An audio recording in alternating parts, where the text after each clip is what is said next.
The World Food Prize laureate and the president of the Africa Development Bank, Dr. Akinwumi Adesina, says Africa will determine the future of food globally. In the second part of the interview with Channel's TV business editor, Bosun Omofaye, Dr. Adesina gave an update on the $600 million African Development Bank loan to Nigeria. He also spoke about other support programs of the bank towards agriculture development and Nigeria's economic growth. US dollars is a balance of $400 million outstanding. When will that money be coming? I'm very, proud of the fact that Nigeria is out of recession. As you know, we have three countries that we always watch very closely on the continent, and that is Nigeria, South Africa, and Algeria. Between the three of them, they account for 50% of the GDP of Africa. And so whatever affects any of those countries, for me, those economies are way too big to fail. They're just way too big to fail. And that's why you found that we rallied around Nigeria very, very strongly, because we wanted Nigeria to be able to get out of the situation of the decline of commodity prices that have severely affected the economy. I'm glad that the economy is coming out of recession, which is a good one. But there are other investment areas apart from just supporting them in terms of budget. Take the case of the power sector.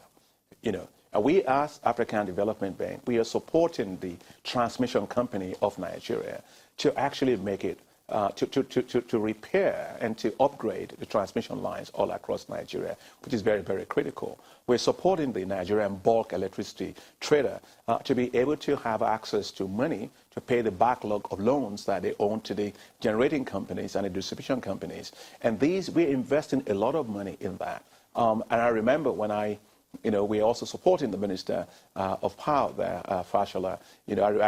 He ran into me in Morocco, and I said, well, look, Minister, why don't you go take a look at the new Uzazate, which is in Morocco. The African Development Bank helped to build that. It is the world's largest concentrated solar power plant, which is, roughly about going to be about almost 500 megawatts. And of course, he went over there, and we're supporting him now to put in place a plan, so that we can have similar kind of solar power systems in Nigeria from Jigawa and other parts of the country. And so what I'm saying is that whether it is in agriculture, we're supporting a lot of work in agriculture in Nigeria. Of course, you know that I'm a great fan of the young people of Nigeria, in particular those that go into agriculture as a business. We put up a $350 million facility for Nigeria to develop literally thousands and thousands of these young people that will take agriculture as a business. We are investing in the ICT industry in Nigeria, as we are also investing in infrastructure in various parts of Nigeria. So our investment in Nigeria is a very comprehensive one. And don't forget, over 64% of our investment in Nigeria is in the private sector. Because, for me, the private sector is a lifeline of the economy. And so I think a lot of more work needs to continue to be done. And I commend the government for what's been done now to open up the space to improve the doing business. And I think, the government is also improving that. In all parts of Africa, we've got to make it easier for the private sector to operate. So for Nigeria, Mr. President, is beyond the $600 million. The $400 million, is it still coming to Nigeria? Well, we don't make decisions for Nigeria. Nigeria determines what they use with the money. But we are discussing with Nigeria because the economy is coming out of recession.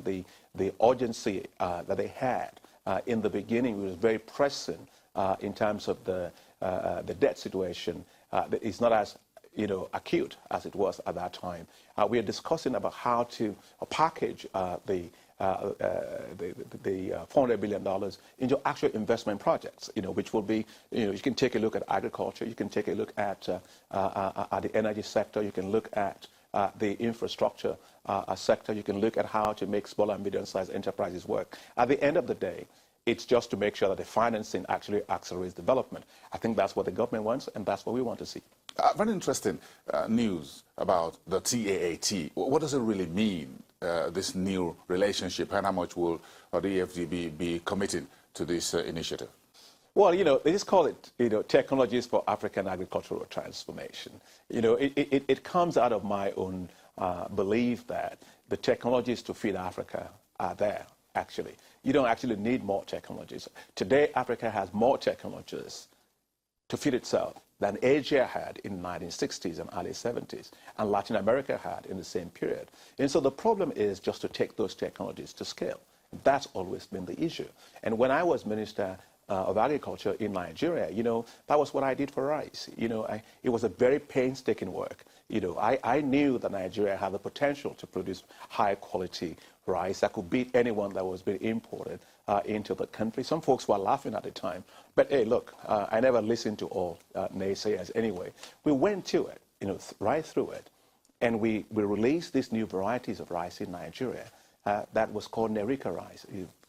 These new varieties were high quality rice varieties. And we went ahead and made sure that we reached well over 6 million farmers in Nigeria with these varieties over a 4-year period, from Jigawa to Kebbi, to Niger, to Kogi, to all across the country. It was all like that.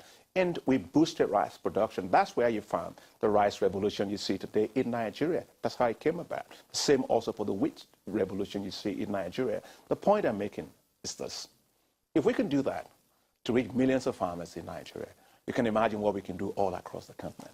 And so, I discussed with my friend Jim Kim, the president of the World Bank. We said, well, why don't we just make sure that we help Africa to feed itself by making sure that technologies that Africa has all sitting on the shelf, that we can get them to the hands of tens of millions of farmers all across the continent. And that's how the African Development Bank then developed the technologies for African agricultural transformation. It's in front of our board for approval, but we once approved, it's going to mobilize about $1 billion just for that, between the African Development Bank, the World Bank, the Alliance for Green Revolution in Africa, but also with the Bill and Melinda Gates Foundation. It is going to be the largest such effort you've ever found in Africa's history to take technologies off the shelf, to make sure they get out into farmers' field, and that we totally transform the agricultural sector of Africa. So that's the deal with what is called the TAAT. And finally, what would you be telling hundreds of delegates here at the World Food Prize? What new message would you be giving them as far as agriculture in Africa is concerned? Well, I'm going to be telling them a couple of things. First and foremost is that, Africa, what Africa does with food and agriculture is going to determine the future of food in the world. And therefore, we must unlock the potential of Africa's agriculture. Potential is good, but nobody eats potential. The second thing I'm going to be telling them is that to do that, we must turn agriculture totally around.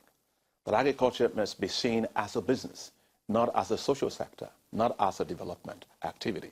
It's the sector that will create the highest level of inclusive growth on this continent with just vast of wealth. Because for me, as somebody who grew out of poverty myself, so I know poverty is not pretty, I know that if I can get the rural economy working, I can actually make sure that, we get a lot of kids, to go to school in rural areas. So at the end of the day, I'm going to be talking to them about making agriculture the lifeline or transforming the rural economies from zones of economic misery that they are today to zones of economic prosperity.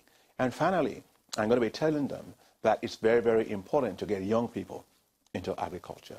Because you see, agriculture is getting increasingly sophisticated. It's in the next couple of years, you're most likely going to find the farmer of tomorrow sitting down in their home with some applications, working on some apps and moving some tractors around in their farms all by themselves. Digital world is the new world. And you need young people to get into that sector, that understand the power of innovations, the power of technology, and interfacing in the modern world that would transform agriculture into a cool sector. I must give you a secret today, maybe. When I was Minister of Agriculture in Nigeria, as you know, I love bow ties, and one of the reasons why I kept my bow ties on always in Nigeria was because I wanted to get attention of the young people to realize that agriculture is sexy and it's cool. Thank you very much, Mr. President, and congratulations once again. Pleasure. Always. Thanks for speaking with us on Channels Television.